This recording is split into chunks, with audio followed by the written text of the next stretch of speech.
The Discovery of What It Means to Be an American by James Baldwin. It is a complex fate to be an American, Henry James observed, and the principal discovery an American writer makes in Europe is just how complex this fate is. America's history, her aspirations, her peculiar triumphs, her even more peculiar defeats, and her position in the world, yesterday and today, are all so profoundly and stubbornly unique that the very word America remains a new, almost completely undefined, and extremely controversial proper noun. No one in the world seems to know exactly what it describes, not even we motley millions who call ourselves Americans. I left America because I doubted my ability to survive the fury of the color problem here. Sometimes I still do.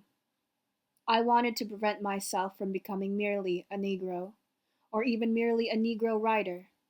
I wanted to find out in what way the specialness of my experience could be made to connect me with other people, instead of dividing me from them. I was as isolated from Negroes as I was from whites, which is what happens when a Negro begins at bottom, to believe what white people say about him.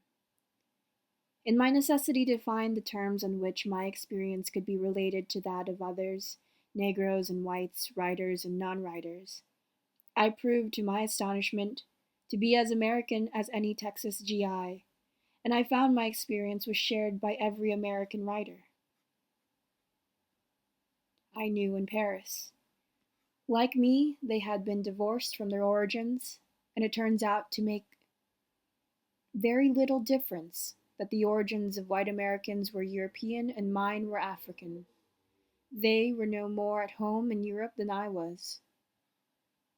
The fact that I was the son of a slave and they were the son of free men meant less by the time we were confronted each other on European soil than the fact that we were both searching for our separate identities.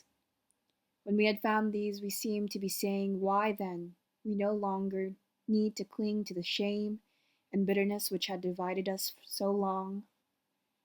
It became terribly clear in Europe, as it never had been here, that we knew more about each other than any European ever could.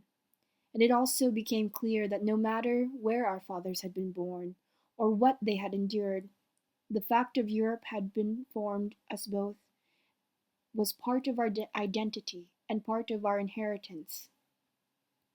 I had been in Paris a couple of years before any of